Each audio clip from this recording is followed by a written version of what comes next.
I'm not kidding you when I tell you that this is the most fun sled you'll ever drive. It looks like it would be. It is.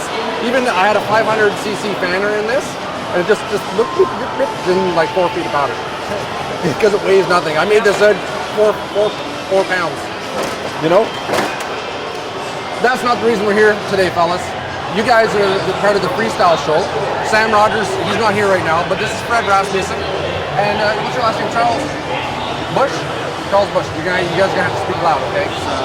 And well, you're driving the quad. You're driving an IQR. Correct. You've had better days. Yes, I have.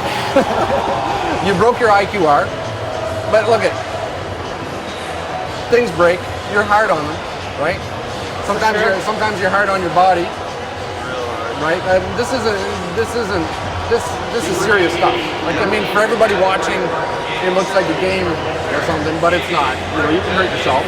But you guys practice all the time, and even sometimes some things go wrong. You break sleds, you hurt body parts. Yeah, exactly. It's bound to happen at some point. Long enough timeline, it's going to happen. Yeah. So now, how long have you been doing this for? Right? I've been doing freestyle at a professional level for around 8 years now. Yeah, 8 years. Where did you start out riding? What were you driving?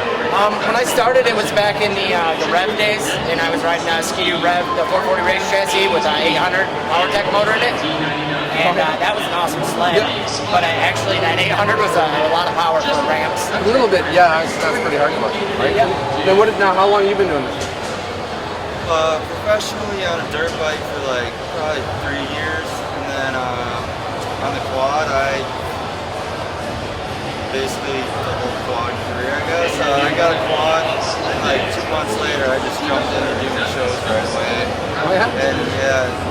Your buddy at the farm that I ride at, he got one. I was like, I can sell a quad, so I went and got one, and just both pushed each other, and then we had like probably 10 shows at home. Quad every other weekend. Right on. And how old are you? I'm 23. 30. 30. I got a baby face. But yeah, I'm 30. Right on. And what kind of quad are you riding? 2010 YMC 450R. 2010 YMC 450R. And you're on an 11? I'm on, yep, an 11 stock IQR 600 with broken suspension. With a broken suspension. Yep. Now I have some video of that. Your head's hanging kind of low. Oh, it is the worst. I mean, as a freestyler, like I said, I've been doing this professionally for 8 years now, and I have never sat out an entire event like I did today. Yeah. And it's the worst, just watching them up in the air, just, I mean, I got nothing to do but hang my head down. I can do that. Yeah. Yeah, guys, you know, I can do that too. Yeah, but you know what? This is a good thing. Yesterday we were here at the show. A guy comes by with a card and he says, I rebuild shocks. I can rebuild any kind of shock. So he comes over, he says, Louie, can I borrow the shock out of your IQR? Like, well, hold on. I know somebody who can rebuild them. And the shock is heading out tonight. It'll be back tomorrow morning and you're back in the air. That's the plan. That's right. Now you went down a little hard yesterday. Yeah. You pretty much cleared the ramp. Yeah. And you went down the handlebars. Is there a name for that? Do they call that something? OJ. OJ? Overjump. OJ. You OJ. Bad. Yeah, you took it in the wrist. Yeah, I landed hard and I was locked up on the handlebars, so I braced myself for it. And I came down, this one slipped off and just jammed right into the clutch lever. And then face down over the handlebars, and it took a couple seconds to collect my bearings, and then just went and jumped in again. Yeah, you did. I saw you do that. Yeah. I think I got it on video. I haven't reviewed the footage yet, but I'll take a look. So I think I got it. But it looked like you did. It was taking you a few seconds to gather yourself. It's been hard for me to get used to the whole concrete running. I'm used to just at my farm. We got grass and carpet, and we're uphill a little bit. It's kind of like a little bit of step up, and I'm just in second gear. I'm out there jumping 73 feet, and I'm only at like 70 right now. And I'm like, that's pretty close to when I jumped back at home. And it's definitely not the same. Yeah. And it's a short track, eh? Like it's short. You're not in a short stop in the area. Yeah. The first one did you go into the Vales at the end? Yeah, you did the berm? Yeah. I think I may have gotten that too. I don't know. Yeah. Well, I did it twice yesterday. So, little backstory. Came out, started riding practice yesterday. Everything was good. shut the sled down, waited about an hour and a half, had to do another little media thing, and I think my shock, I think I worked them in that first session, and then they just kind of bled everything out after the seals were gone while I was shut down. Came out and did the first hit for the media, and that thing just pogoed and sent me long, and broke some stuff, replaced the broken stuff, hopped right back on my sled and hit it again, and had the same thing happen. That's when I found out that my shocks were blown, and that's the reason why it was just pogoing me long. So. All the Polaris haters are going to be, oh, the Polaris, yeah, well, try doing what they do on these things, man. They take a wicked amount of punishment. Well, and that's half the reason why I ride Polaris now. I mean, I'm not brand loyal to any sled. I came from Ski-Doo, I'm on Polaris now. The Ski-Doos, they have issues with the cast parts in their front end. They're kind of, it's a weak point for them. Each sled has their own weak point. When I switched to Polaris, I was told that the walker rev and shocks are kind of a weak point, that they require regular servicing, which I haven't done, and I'm finding out that that's something maybe I should look into. Right. Okay, so you're here all weekend. Then what's next? What's after this, boys? My next big show is it's actually, I think it's end of January, beginning of February. It's in Edmonton, Alberta. It's going to be a huge event. We got I was told they even got Louie coming to ride Freestyle as a demo the first time ever. We got Sam Rogers again, who's out here riding. I was told Bodine, Parsons, a lot of big names, so it should be a really good event. You? I start, it's either going to be a Monster Jam tour at the beginning of January, or for sure I'm going over to El Salvador to jump my dirt bike in their show or something. Yeah. Because why? Because they don't allow that around here, or no? It's just that's where they're doing it. We've done. A buddy of mine that I ride with done it in the States, and I'm going with him. John books our shows and stuff. He's sending us down there. We're gonna have some bikes for us. That sounds like a lot of fun. Why don't they get sleds there too? You can do that with your sled. Oh, I could totally do that. Jump a plane? I mean, like I said, this is a rare occurrence for me, but normally I'm one of the most, dialed guys.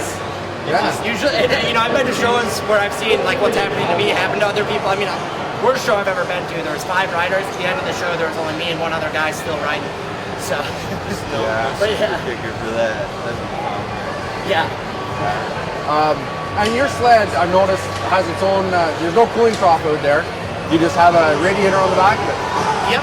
I mean, we do so much in the summer now with sleds that we've kind of evolved to the point where we don't need snow. So yeah, we got a radiator in the back to keep them cold, and then we got the little wheel skis in the front. They're so awesome. I mean, it rides almost like a quad on the pavement. Yeah, you're not tearing the pavement up. Yep. Now, does that offer enough cooling for the sled? Could you keep running? My setup, I can probably run about 15 minutes before I have to shut it down and let it cool for a second. I just put that setup on my sled a couple days ago for this event. Sam has been playing with it for a while, and he has a custom aluminum radiator with a fan on it. Yes. And with that fan, you can pretty much run continuously. Exactly. You have obviously you can't do this full time. Well, you can, but it's a weekend kind of thing, right? Yeah. A couple years ago, I actually was, about 2 years ago, I did it pretty much full time. And it can be done full time.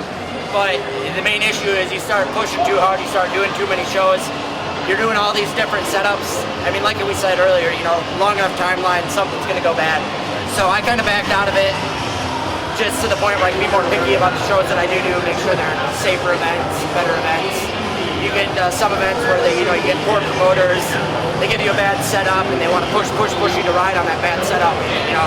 I'm just trying to stay away from that. Yeah. But you have a job.